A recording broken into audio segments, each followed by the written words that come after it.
Your brain thinks a $100 loss is a saber-toothed tiger eating you alive. I am not speaking metaphorically, I mean this literally. The same part of your brain that would have triggered when your ancestor saw a predator on the African savanna 6.5 million years ago is the same part that activates when you watch your stop-loss get hit. And that part of your brain, the part making 95% of your trading decisions, has absolutely zero concept of money. It does not know what a dollar is. It does not understand profit and loss statements. It only understands one thing: survival. And when you take a loss, your brain does not register that as I just lost some money on a probabilistic outcome. Your brain registers that as I am about to die. This is the secret nobody tells you about becoming a consistently profitable trader. You are not trading with logic. You are trading with a 6.5 million-year-old caveman brain. And until you understand what that actually means, until you see how deep this wiring goes, you will keep losing. Not because you lack knowledge, not because your strategy is bad, but because you are bringing ancient survival machinery into an environment it was never designed to handle. Here is why this matters to you right now. You have probably experienced this without knowing what it was. You planned to trade perfectly. You knew your entry, your stop, your target. Everything was clear. And then the moment you clicked that button, something shifted. Your chest tightened. Your hands got sweaty. You started second-guessing everything. That was not nerves. That was not lack of confidence. That was 6.5 million years of evolutionary programming taking over your nervous system. And unless you understand what is actually happening in that moment, you will keep making the same mistakes. Let me show you exactly what is happening inside your head when you trade and why everything you think you know about yourself is wrong. The emotional brain runs the show. I need you to understand something fundamental about how you make decisions. You think you are a rational creature who occasionally gets emotional. You have this backwards. You are an emotional creature who occasionally thinks rationally. Neuroscience is very clear on this. 95% of your decisions come from the emotional brain. The limbic system, the part that evolved millions of years before the prefrontal cortex, the thinking part, even existed. And here's what that means for trading. That emotional brain, that ancient machinery, it has no concept of money. None. Money is an abstract invention. It is only a few thousand years old. Your brain is 6.5 million years old. So when you look at your trading account, your emotional brain does not see numbers. It sees something else entirely. It sees survival power. It sees status. It sees your ability to compete for resources in the tribe. And when that number goes down, when you take a loss, your brain does not calmly analyze, oh, this is just variance in a probabilistic system. Your brain screams danger, threat. You are losing power. You are losing status. You are going to be cast out of the tribe and die alone. This is not psychology. This is biology. And you cannot think your way out of biology. What actually happens when you lose? Let me tell you what actually happens when I take a losing trade. I plan everything perfectly. I know my setup. I know my risk. I enter at my price. And then the trade goes against me, moves toward my stop, and something activates inside me. Not a thought, a feeling, a physical sensation. My chest tightens, my heart rate increases, my breathing becomes shallow. I start looking for reasons the setup is still valid. I start telling myself stories. Maybe it will reverse. Maybe I should give it more room. Maybe the stop is too tight. And in that moment, I am not thinking. I am reacting. The caveman brain has taken over. And that brain is doing exactly what it was designed to do 6.5 million years ago. It is fighting for survival. Because to that brain, this loss is not just money. This loss is death. And the brain will do anything, will override any logic, will break any rule to avoid death. Here is what makes this even more insidious. Your brain does not just activate fear. It activates your entire stress response system. Cortisol floods your bloodstream. Adrenaline spikes. Your pupils dilate. Blood flow redirects from your prefrontal cortex to your muscles. Your body is literally preparing you to fight or flee from a physical threat. Except there is no threat. There is just a number on a screen changing. But your caveman brain does not know the difference. It cannot tell the difference between a stop-loss and a predator. Both trigger the same ancient alarm system. And when that alarm is screaming, rational thought is not just difficult. It is physiologically impossible. The control illusion. Here is what most people do not understand. Your brain was not built for trading. It was built for survival on the African savanna. And on the savanna, you could control outcomes. If you were hungry, you hunted. If you were cold, you built a fire. If there was danger, you fought or ran. Cause and effect were direct. Action led to result. Your brain became incredibly good at this. It learned that effort equals outcome, that willpower conquers obstacles, that if you try hard enough, if you want it badly enough, you can make things happen. And this worked. For 6.5 million years, this worked. But then you bring this brain into trading. And trading does not care about your effort. Trading does not care about your willpower. Trading does not care how badly you want to win. You can do everything right and lose. You can do everything wrong and win. There is no direct cause and effect between your action and the outcome of any single trade. You are dealing with probability, with uncertainty, with outcomes you cannot control. And your caveman brain, the brain that runs 95% of your decisions, cannot handle this. It was not built for this. Uncertainty to your caveman brain is vulnerability. Vulnerability is danger. Danger is death. So your brain fights. It tries to control what cannot be controlled. It tries to force outcomes. It tries to win. And in doing so, it destroys you. And here is the cruel irony. The harder you try to control the outcome, the worse you trade, because trying to control outcomes in trading means overriding your plan. Moving stops, holding losers, sizing up to make back losses, taking revenge trades. Every control-seeking behavior is a rule-breaking behavior, and every rule you break moves you further from your edge. The very act of trying to control outcomes guarantees you lose control of your results.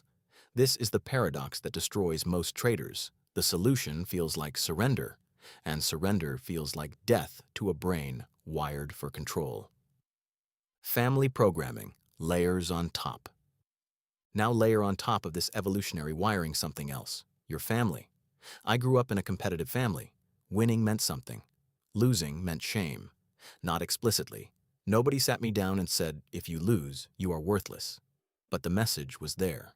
In the way people reacted to success, in the way failure was treated with silence, in the subtle or not so subtle comparisons between siblings. Your brain adapted to that environment. It learned that winning equals worth, that losing equals inadequacy, that your value as a person is measured by your ability to come out on top. And for most of life, this programming works. You study hard, you get good grades. You work hard, you get promoted. You compete hard, you win. The world reinforces this belief. Effort leads to results. Winning validates you. But then you start trading. And suddenly none of that applies. You can study for years and still lose. You can work 18-hour days and still blow your account. You can want it more than anyone else, and the market does not care. Because trading is not about effort. It is about managing probability in a system you cannot control. And your brain, programmed by evolution and reinforced by family, simply cannot accept this. Think about your own family for a moment. How did they treat failure? Was it okay to lose? Was it okay to try something and not succeed? Or was there an expectation, spoken or unspoken, that you should always win? That coming in second was the first loser? That mistakes meant something was wrong with you? Most of us carry this programming, and it is invisible until trading surfaces it. Because trading forces you to lose. Regularly. Publicly, if you share your results. And every loss triggers that childhood conditioning. That voice that says you are not good enough, that you should have done better, that losing is shameful. And when that voice activates, rational trading becomes impossible. You are not executing a strategy anymore. You are trying to prove your worth. And the market does not care about your worth. The moment I understood. I remember the first time I truly understood this. I had been trading for 2 years. I knew my strategy inside out. I had back-tested it. I knew it worked. 60% win rate, good risk-reward. The math was solid, but I could not execute it. I would take a loss and immediately feel this wave of shame. Not because I lost money, because I lost. My brain did not distinguish between a probabilistic outcome in a trading system and a personal failure. Loss meant I was inadequate. Loss meant I was not good enough. Loss meant something was wrong with me. And because that feeling was unbearable, I would do anything to avoid it. I would hold losing trades past my stop. I would revenge trade to make it back. I would break every rule in my plan. Not because I was undisciplined, because my caveman brain, programmed by 6.5 million years of evolution and reinforced by 18 years of family conditioning, was screaming that this loss was unacceptable, that I had to fix it, that I could not let this stand. And every time I did this, I made it worse. But I could not stop, because the brain does not respond to logic when it thinks you are dying. The paradox at the center. Here is the paradox at the center of trading. In everyday life, you can control outcomes through willpower. You can force things to happen. You can work harder, try more, push through obstacles, and it works. But in trading, the gods do not care. You have no control over whether any individual trade wins or loses. None. You can do everything perfectly, and the market moves against you. You can do everything wrong, and the market bails you out. The outcome of any single trade is determined by forces completely outside your control: market structure, liquidity, news events, the decisions of millions of other participants. You cannot will your way to a winning trade. You cannot force the market to go your direction. All you can control is your mind, your process, your execution, your risk. That is it. And for a brain built on the belief that effort controls outcome, this is terrifying, because it means you are vulnerable. You are exposed. You cannot protect yourself through trying harder. And vulnerability, to the caveman brain, is the most dangerous state of all. Building systems that work with biology. So what do? How do you become a consistently profitable trader when your brain is actively working against you? The answer is not what you think. The answer is not to become more logical. You cannot logic your way out of 6.5 million years of evolutionary wiring. The answer is not to try harder. Willpower depletes. The answer is not to eliminate emotion. You are a human being. Emotion is what you are. The answer is to stop fighting the caveman brain and start managing it. To acknowledge that you are an emotional creature, that 95% of your decisions come from machinery that has no concept of money, no understanding of probability, and sees every loss as a threat to survival. And then to build systems that work with that reality instead of against it. Let me be specific. When I'm about to take a trade, and I feel that pull, that urgency, that sense that I have to get in right now or I will miss it, I stop. I do not fight the feeling. I acknowledge it. This is my caveman brain. It is afraid of missing out. It thinks missing this opportunity is a threat. And then I breathe. Deliberately, slowly. Diaphragmatic breathing. This is not woo-woo nonsense. This is physiology. Deep breathing activates the parasympathetic nervous system. It signals to your brain that there is no immediate threat. It gives the prefrontal cortex time to come back online. And in that space, I can ask the question, does this trade meet my criteria? Not do I want to take it. Not will it work. Does it meet my criteria? If yes, I take it. If no, I do not. The feeling does not go away, but I do not let it make the decision. Here is the exact protocol I use. Before every trade, I do this. 4 seconds inhale through the nose, hold for 4 seconds. 6 seconds exhale through the mouth. Repeat 3 times. This takes less than 1 minute, but it changes everything. Because in that minute, the stress response starts to deactivate. The prefrontal cortex comes back online, and I can think instead of react. Then I run my checklist. Not a mental checklist, a physical checklist. Written down. Because when the caveman brain is activated, you will forget your rules. You will convince yourself exceptions are okay. A written checklist removes that option. Does the setup match my criteria? Check. Is my risk exactly 1%? Check. Is my stop at the logical level? Check. Is my target at least 2R? Check. Every item gets checked. If anything is no, I do not take the trade. No exceptions. No negotiations. The system decides, not my brain. After the trade, same thing. Win or lose, I have a ritual. I step away from the screens, I go outside, I walk for 5 minutes. This is not about celebration or punishment. This is about breaking the emotional loop. Because if you stay at the screens after a win, you want to feel that feeling again. You start looking for the next trade to give you that dopamine hit. And if you stay at the screens after a loss, you want to make it back immediately. You start forcing trades. The 5-minute walk interrupts both patterns. It gives your nervous system time to reset. And when I come back, I journal the trade, not the outcome, the execution. Did I follow my plan? Did I execute my process? That is the only question that matters, because that is the only thing I control. The reframe that changes everything. When I take a losing trade, the same thing happens. The caveman brain activates. I feel that shame, that sense of inadequacy, that urge to make it back immediately. And I stop. I acknowledge it. This is evolution. This is family programming. This is my brain doing what it was designed to do. And then I step back. I look at the trade objectively. Did I follow my plan? Did I execute correctly? If yes, then this is a good loss. I know that sounds insane. A good loss. But it is true. A loss where I followed my process is a success because I cannot control the outcome. I can only control the process. And if I executed the process correctly, I won, even though I lost money. This is the reframe. This is what separates consistently profitable traders from everyone else. We understand that loss is not death. Loss is just the wrong side of probability. And win is not genius. Win is just the right side of probability. We are not trying to control outcomes. We are managing probability. And to manage probability, you have to be an expert at losing.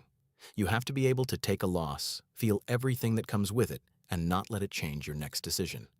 This is the skill. Not finding winning trades. Being okay with losing trades. Trading as self-development. I will tell you something nobody wants to hear. Trading is the most powerful self-development avenue that exists. Not because it makes you rich, because you cannot lie to yourself. In every other area of life, you can make excuses. You can blame external factors. You can tell yourself stories about why things did not work out.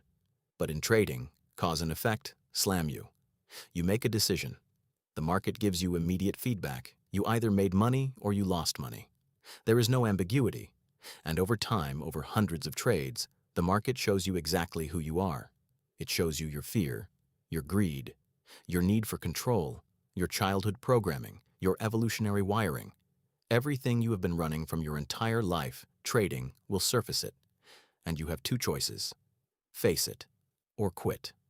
Most people quit, not because they cannot learn a strategy, because they cannot face themselves. What trading revealed to me was brutal.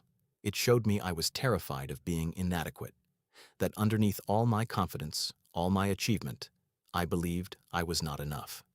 And every losing trade confirmed that belief. Every win was temporary relief. But the underlying fear never went away, until I faced it. Until I saw that the fear was just a thought pattern, not truth, not reality, just an old program running. And when I could see it clearly, when I could step back and observe it instead of being controlled by it, something shifted. The losses still hurt, but they did not define me anymore. Because I understood what they actually were: variance, probability, the cost of doing business in an uncertain system, not a referendum on my worth as a human being. Thoughts are not you.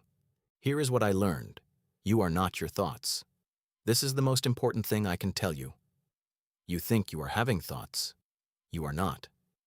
You are being created by thoughts. Your identity, the thing you call I, is constructed moment by the thoughts that arise in consciousness. And most of those thoughts come from the caveman brain. They come from ancient wiring. They come from childhood conditioning. They are not you. They are just patterns. And when you can see this, when you can step back and observe the thoughts instead of being controlled by them, everything changes.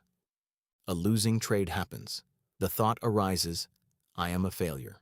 But instead of believing it, I see it. That is just a thought.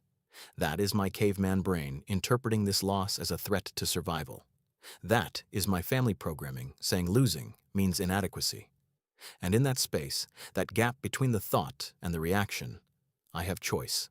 I do not have to act on it. I can let it pass. And in that letting go, I am free. This is not easy. It takes practice. Thousands of hours of practice. Sitting with uncomfortable thoughts, feeling uncomfortable feelings, not reacting, not trying to fix, not trying to control, just observing, just being with what is. Meditation helped me with this. Not the spiritual kind, the practical kind. 10 minutes every morning. Sitting, breathing, noticing thoughts, letting them pass. And over time, that skill transferred to trading. A thought arises, I need to take this trade right now. I notice it. I do not act on it. I breathe. I check my criteria. The urgency passes. The thought was not truth. It was just my caveman brain being afraid. And I did not have to listen to it. The only control that matters. The secret to becoming a consistently profitable trader is this. Acknowledge you are trading with a 6.5 million-year-old brain that sees losses as death. Stop trying to override it with logic. Stop trying to force it with willpower. Start managing it. Build systems that remove decisions when the caveman brain is activated. Train your breathing. Practice mindfulness. Step back from thoughts and see them as patterns, not truth. Rebuild your beliefs about what loss and win actually mean. Retrain your mind to engage uncertainty with disciplined process instead of desperate control. This is not easy. This is the hardest work you will ever do, because it requires facing everything you have been avoiding about yourself. But it is the only way. You cannot beat the market, but you can manage the beast inside your head. And when you do that, when you stop fighting your nature and start working with it, consistency becomes possible. Not because you learn to control outcomes, because you learn to control your mind. And in trading, that is the only control that matters. You are not broken. You are not weak. You are not undisciplined. You are human. You are trading with biology that is 6.5 million years old. And that biology was never designed for this. So stop expecting yourself to be a robot. Stop beating yourself up for feeling fear when you take a loss. Stop shaming yourself for wanting to control what cannot be controlled. These responses are normal. They are human. They are inevitable. The question is not how to eliminate them. The question is how to work with them, how to build systems that account for them, how to create space between stimulus and response, how to choose process over outcome. This is the work. This is the game. And it never ends. But it gets easier. And when it gets easier, trading becomes what it was always meant to be, not a battle against the market, a practice of managing your mind.